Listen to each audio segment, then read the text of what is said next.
Olá pessoal, sejam todas bem-vindas, sejam todos bem-vindos. Este é o segundo vídeo que eu estou fazendo neste formato, que é de comentários às nossas apresentações, aos nossos vídeos. E hoje eu vou falar um pouco mais, de forma resumida, para fechar, sobre a teoria da evolução, conforme o entendimento atual. Em alguns vídeos, como aquele do adaptacionismo, ou é, da uni, níveis e unidades de seleção, pode parecer que a teoria da evolução não existe consenso. Sim, existe consenso, sim. Existe consenso. A teoria da evolução está bem consolidada no paradigma da biologia, paradigma no sentido de Thomas Kuhn. A gente pode dizer que em vídeo anterior se fala em unidade da ciência, quando se fala em leis e teorias, aquele de leis e teorias nas ciências naturais, em que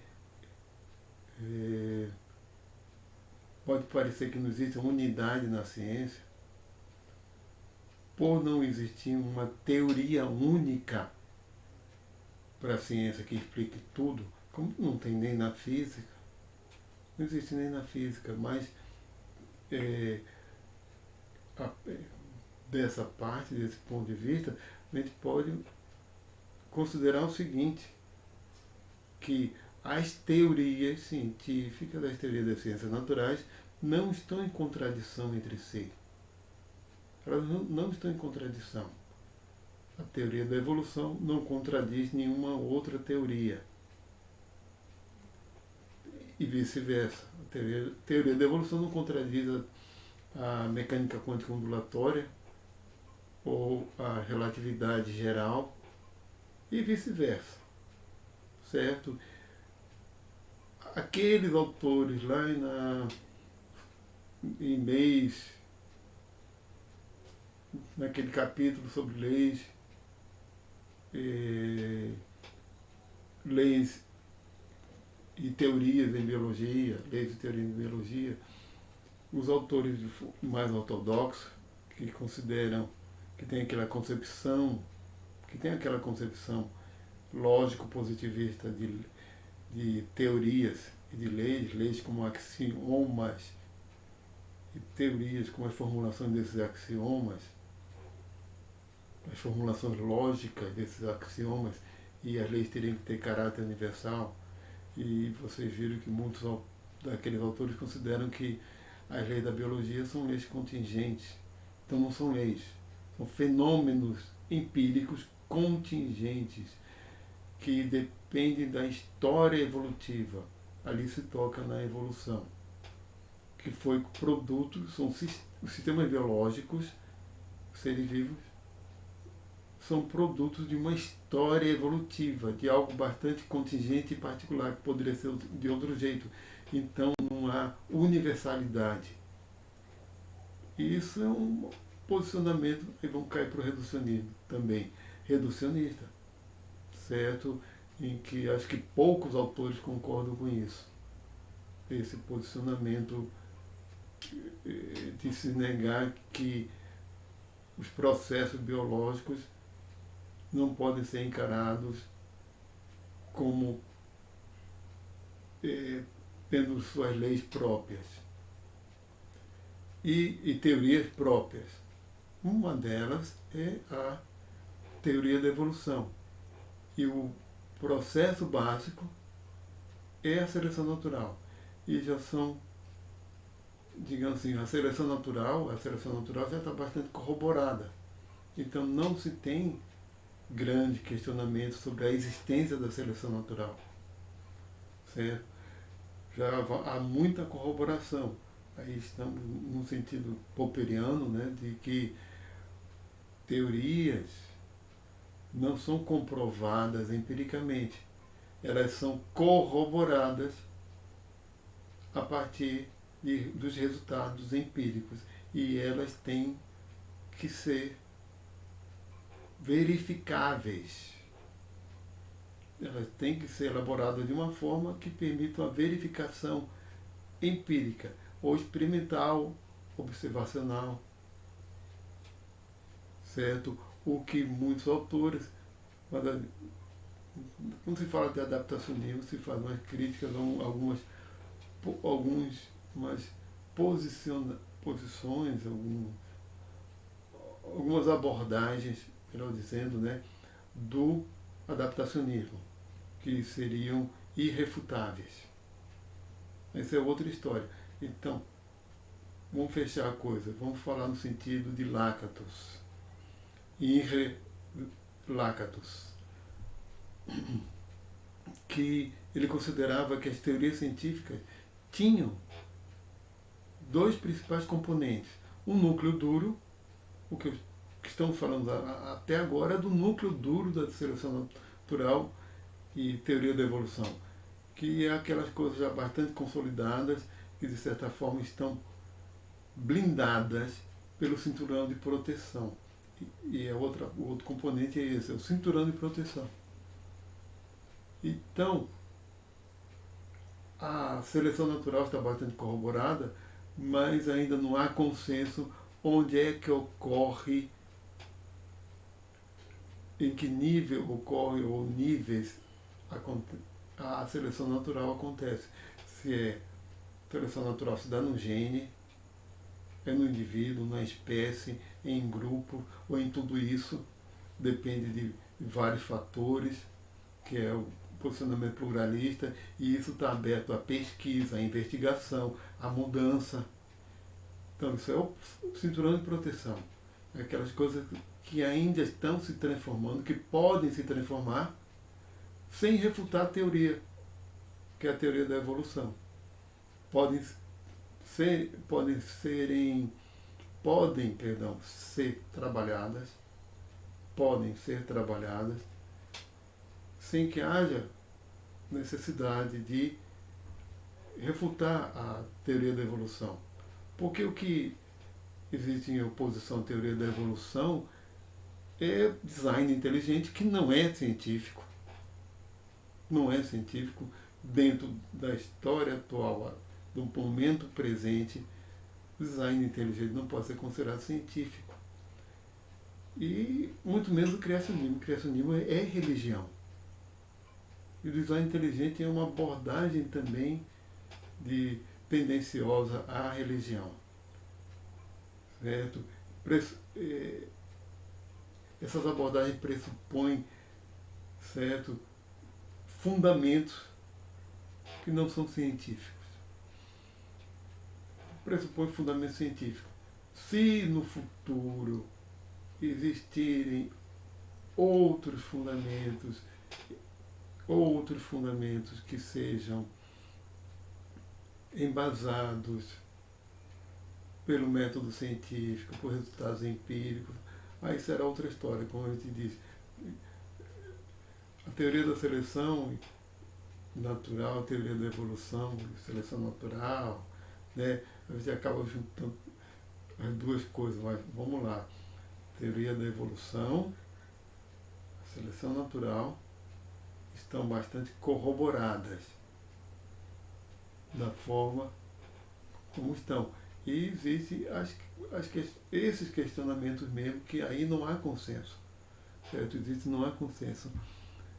Como, por exemplo, o adaptacionismo.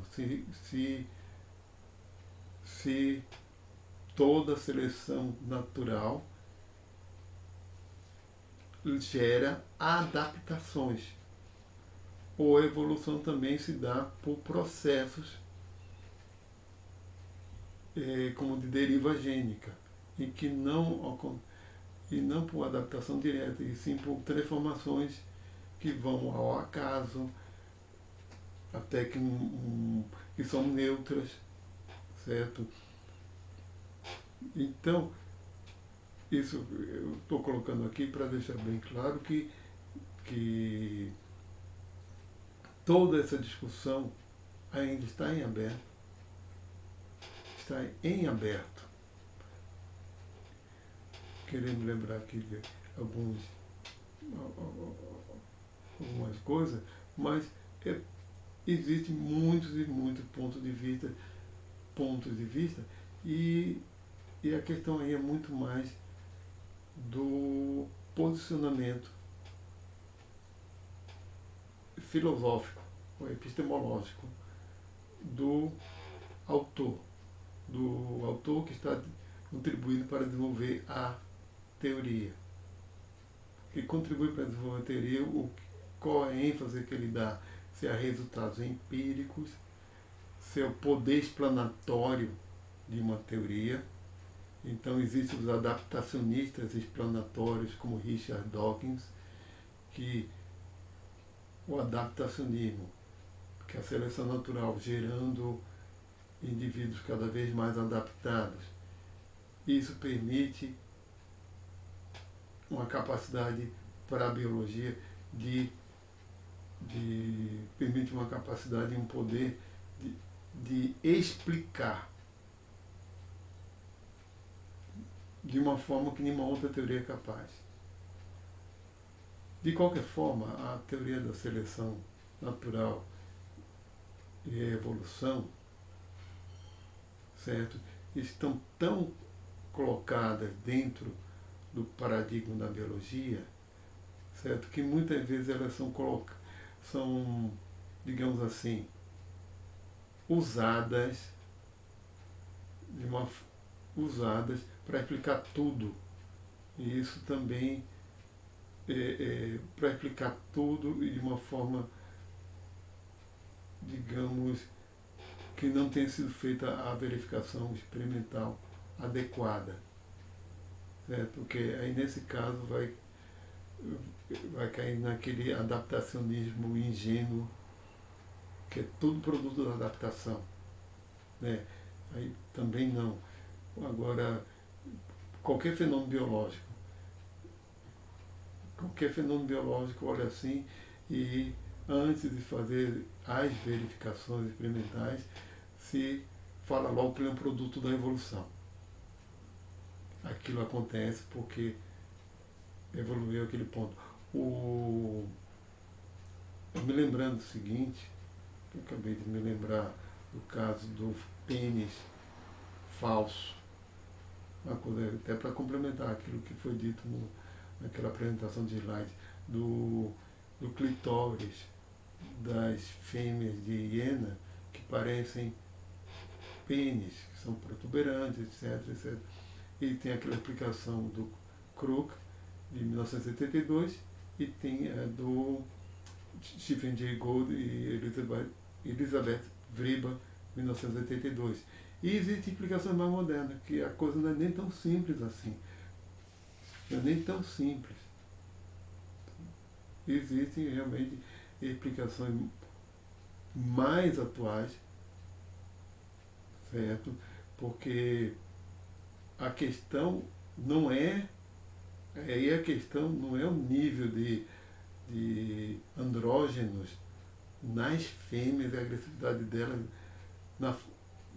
adultas, e sim, e nem no nível de andrógeno dos machos, que é alto também como qualquer outro macho, certo? E sim no desenvolvimento embrionário dessas fêmeas. Então a coisa não era nem tão simples quanto um e o outro, certo? E existe também um fenômeno que a gente vai ver exemplo, que são as má adaptações. Então, algo mal adaptado. É porque algo foi selecionado e se mantém numa espécie, as coisas mudam, mas aquele comportamento, aquela função permanece de forma inadequada, mas não compromete a espécie. Mas não chega a comprometer. A gente vai ver alguns exemplos lá na psicologia evolutiva. No caso do ser humano se considera que muito do nosso comportamento como produto da evolução, evoluiu no ambiente natural e nosso ambiente está totalmente diferente e, e, e muita coisa está mal adaptada ao nosso ambiente atual. Inclusive a nossa predileção alimentar, nossa inclinação alimentar, que evoluiu para ambientes pobres em fontes nutricionais. E nós temos atualmente um ambiente riquíssimo, né? Um ambiente social humano não é mais o natural. Então, nosso gosto por alimentos calóricos, ricos em carboidratos, especialmente carboidratos simples e gorduras, foi útil para a sobrevivência, para a gente despertar o interesse por esse tipo de alimento e ter calorias suficientes para sobreviver, mas quando tem isso em abundância, está sendo prejudicial à nossa saúde. Está sendo prejudicial, até porque estamos levando um estilo de vida mais sedentário do que era o estilo de vida dos nossos antepassados, né? Então isso é uma má adaptação, ou, né, um processo mal adaptado. Mas isso é outra discussão. Então, para finalizar, a gente vai dar continuidade depois. Outros exemplos, especialmente naquilo que a gente colocou, que é para o nosso terceiro módulo, que fala das relações da biologia com a cultura, de modo geral. Que fala das relações da cultura de modo geral. E a pergunta que eu já faço, eu vou sempre fazer e deixar em aberto para vocês, é a seguinte: o símbolo, eu vou conceituar símbolo agora, mas não vou responder essa pergunta. O símbolo é um fenômeno natural?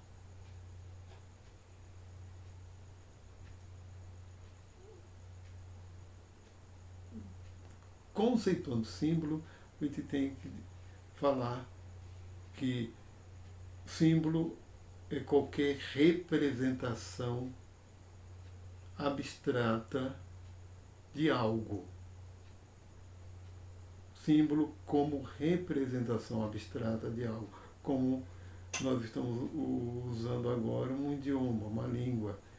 Cada palavra tem sua representação, mas não só as línguas, não só as palavras. Então existem símbolos matemáticos, etc. Símbolos de sinalização, gestual, comportamentos simbólicos. É qualquer representação que é arbitrária. A palavra gato é arbitrária em relação ao que essa palavra representa. E a ideia que fica na nossa cabeça também é algo abstrato, formado pelos nossos processos cognitivos. Certo? Então, o símbolo como símbolo nesse sentido, né? E não como um signo, como algo que representa, por exemplo, ou um sinal, como fumaça pode ser sinal de fogo. Tem uma conexão concreta entre eles. E como pode haver sinais como há sinais encontrados na comunicação animal. Certo? Mas no caso do símbolo como representação abstrata. E, deixando isso bem claro, a pergunta é: símbolo é um fenômeno natural ou é simplesmente sem dúvida é um fenômeno que surge de algo natural, que é o nosso sistema nervoso e nossa capacidade cognitiva, que emerge disso. Mas será que é um fenômeno natural? Esse é o grande nó. Nós estamos vendo o grande nó entre biologia e as ciências sociais. Certo? Então, até mais a todos, né, a todas e a todos, tá? Considerando que para mim agora é de noite, então dia 29 de junho de 2020, de noite, segunda-feira, então até o próximo, né? Até a próxima aula, até o próximo vídeo. Vamos ver como vai ficar ali no YouTube depois de tudo. Então, até mais, pessoal.